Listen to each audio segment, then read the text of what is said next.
Bali meron tayo ditong Honda Click. Hindi gumagana yung push start. Pero may power naman siya, may battery. Pero dito ayaw.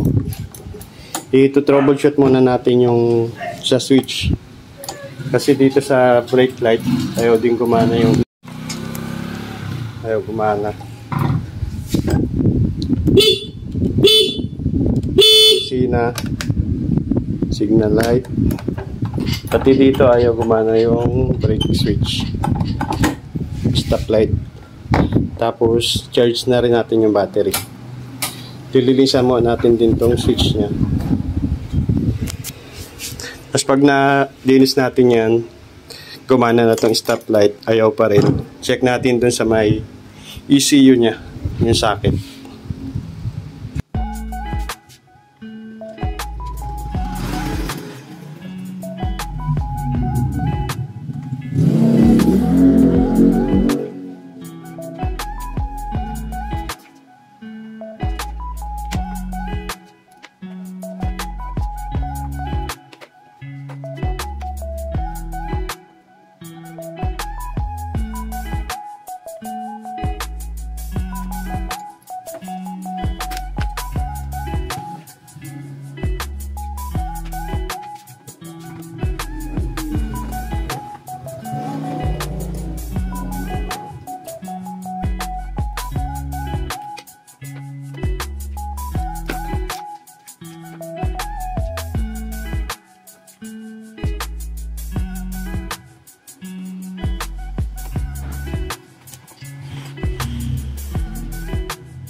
Napapasin natin yung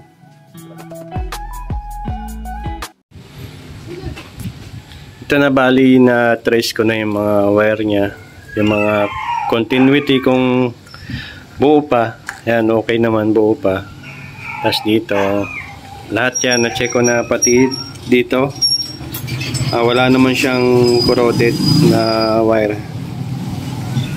Tapos pumunta na tayo dito sa stator nya, at itong CKP ay papalitan na natin to kasi yung magneto maano lang siya, umiikot lang siya ng konti pero hindi siya tumutuloy.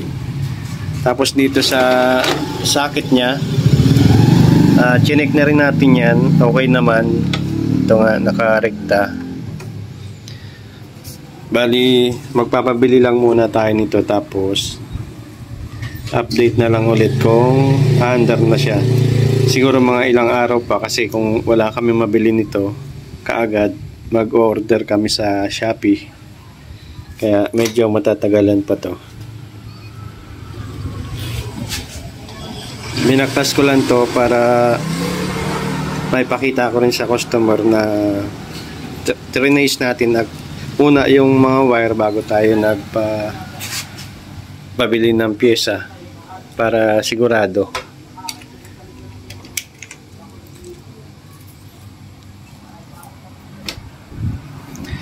Tapos dun sa kabila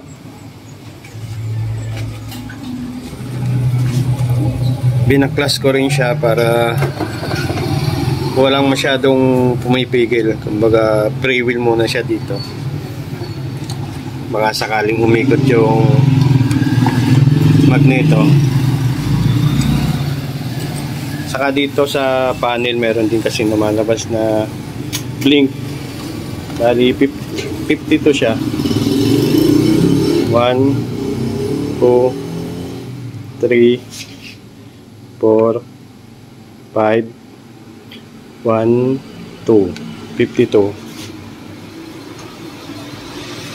Yung ECU nya buo, kasi pag naka-off, i-on natin, tutunog yung fuel pump. Yan, tumutunog siya.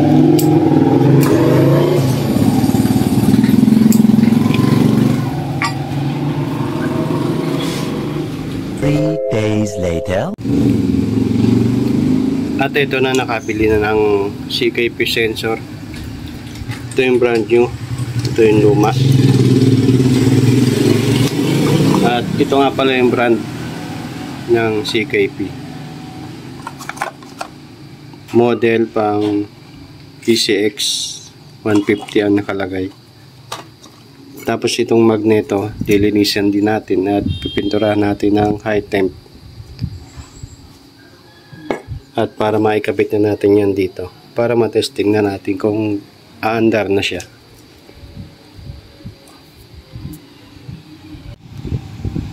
Bali, ito na mga idol, na buo na natin siya. At nalagyan ko na rin ng coolant. Ngayon, testing na natin na paandarin. Kaon na yan.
Ito okay na, pwede na natin itong i-release.